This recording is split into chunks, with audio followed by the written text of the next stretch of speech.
An emergency meeting has been called for today to stop other employees from joining the strike announced and being implemented by Ethiopian health professionals.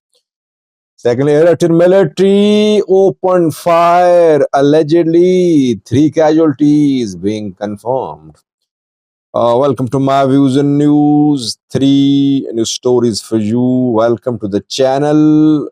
Today is Friday. From Friday, we resume live chats. Hopefully, I'll host this week's first live chat at the usual time, 1800 GMT. I'll announce the topic of tonight's live chat a little later. Now, three main stories for you. Firstly, a meeting in Ethiopia today across the universities of Ethiopia. This meeting is being held. Second news story is about the Eritrean Navy, which opened fire allegedly. Third news story is about US sanctions on Sudan.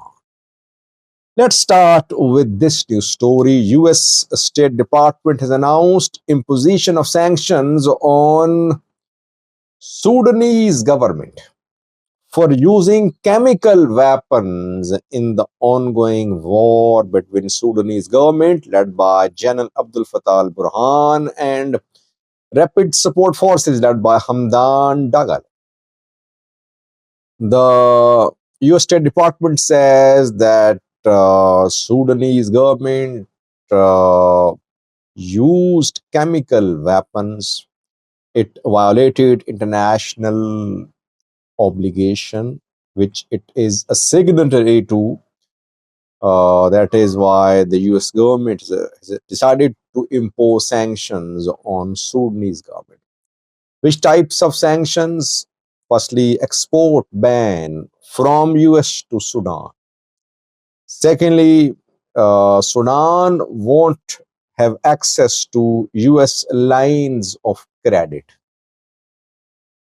So wherever US funds, funding institutions, Sudan won't be able to have any grants, loans from there. Question, viewers, is Sudan the only country violating international law? What about Israel? US Western countries are asking Israel to stop. Israel is not stopping. Benjamin Netanyahu's arrest warrants have been issued by an international court, not being implemented. Why is action being taken on Sudan? Because UAE wants this action to happen. Though US announced some restrictions on RSF too, but UAE is the main ally of the US in the Middle East, and UAE wants US government to put pressure upon Sudanese government. While UAE is openly involved in the war on Sudan in support of RSF, but Sudanese government's appeal to international community for action against UAE did not uh, lead to any results. Rather, sanctions being imposed on Sudanese government. This shows that when it comes to decisions by the US government, decisions are not based on any moral principles. It's not that US is the protector of human rights across the world. No. For US, what matters is its interest. It supports its allies, whether they are Democrats or dictators or religious leaders. Whoever is willing to protect US interests is acceptable to US. Second news story is about an emergency meeting which is uh, underway these minutes in Ethiopia. Meeting is basically a discussion forum which is being held simultaneously at all universities in Ethiopia. Ethiopian Federal Ministry of Education has written a letter to all the universities in Ethiopia. Gonda University, Makala University, Arba University, etc. I'm not going to name all the universities.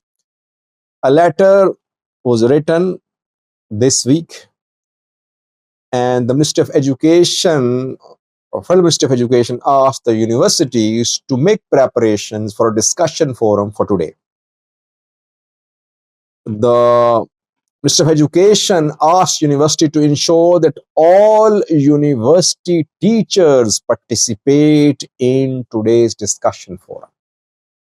So teachers are being invited to attend today's discussion forum, and they're being encouraged to share their concerns, their complaints, or their suggestions in today's discussion forum. Why? Certainly, why Ethiopian Ministry of Education is concerned about the problems of teachers. All that is happening because doctors, health professionals are on strike, and government fears that if other groups of government employees join them, the coordination between employees groups, between employees unions could lead to the start of an anti-government resistance movement.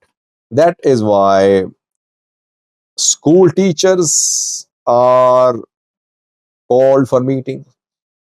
Meetings happen in Romania, in Addis Ababa. Now university teachers are being involved to stop them from considering going on strike.